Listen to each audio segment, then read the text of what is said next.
At tulad ng ating nasabi kabayan, ang pag-aalaga ng hito ay muling binabalikan ng mga kababayan nating nahihilig sa pag-aalaga ng iba't ibang uri ng isda.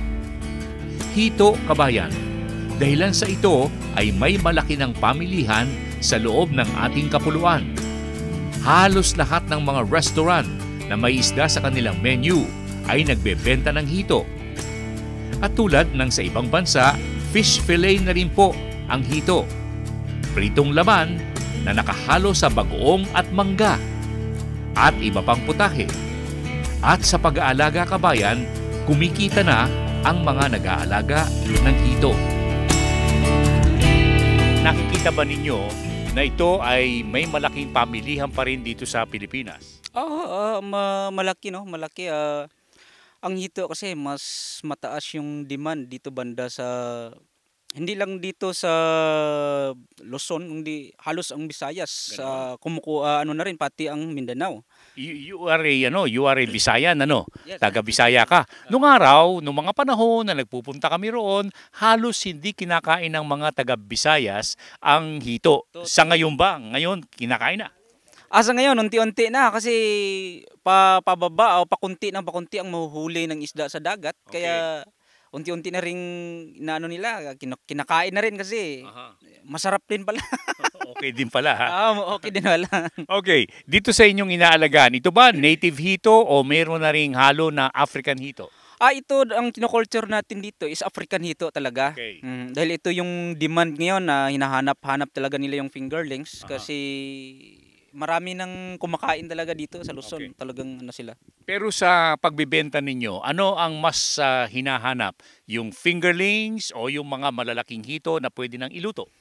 Dito naman kasi sa atin sa Blue Bay, more on ano tayo, fingerlings production tayo. Okay. So ngayon, yan ang hinahanap ng mga buyer dito is fingerlings lang, fingerlings ang ano natin. Alam mo, do sa mga pinupuntahan namin, tinatanong sa atin lalong-lalo na yung mga taga ibang bansa, yung mga OFW. Sabi nila, Jerry, wala kaming lupang malaki, mga drum lamang. Yan bang sa drum na sabi nila sa tilapia 3 against 1, tatlo o apat na babae sa isang lalaki, sa hito ba pwede nating alagaan sila sa mga drum? Marami ba namang ipuproduce na mga fry o fingerlings? Actually, ang hito kasi hindi siya natural spawning, no? So kailangan natin I-spawn sila natin, artificial insemination. Okay. Ngayon, ang ano naman natin, iba-ibang teknolohiya. Pero sa atin kasi gumagamit talaga tayo ng hormones para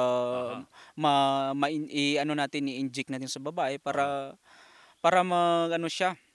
mangitlog, mag-release ng itlog. Mag-spawn pa, no? Yes, mag-spawn. So ngayon, ang ratio natin, ang ano natin sa lalaki, kung minsan ang lalaki mahirap kasi itansya mo kung matured na or hindi pa siya matured. So ngayon sa 3 babae o 5 babae, depende sa size o kung ang size niya is 1 kilo, kailangan natin kakatayin natin yung lalaki. O papatayin mo. Yes, papatayin Tatanggalin mo yung ano. Tanggalin natin yung gonads niya. Yung gonads niya. Yes. Okay. So yun ang iano natin ngayon, i-fertilize doon sa itlog ng babae.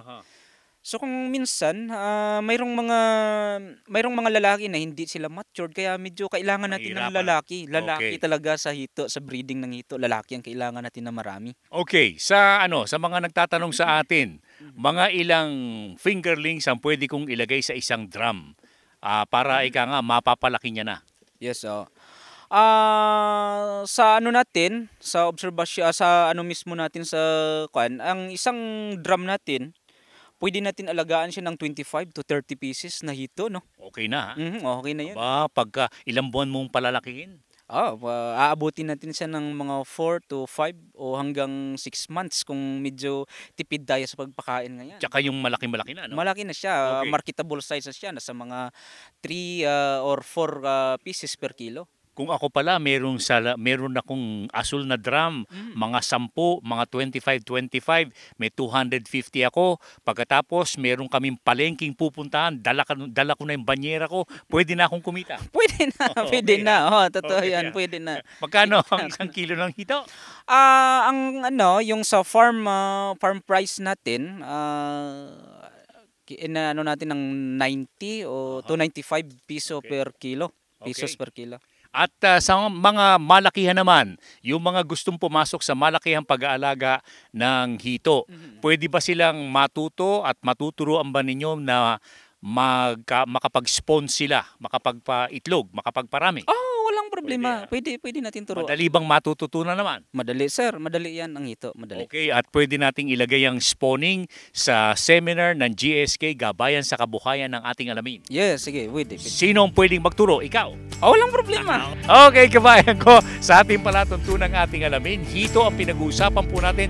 Muli po natin ibinabalik sapagkat ito ay makapagbibigay po ng kasagutan, panugon po natin sa pangangailangan sa ating pagkain sa hapagkainan, kabayan.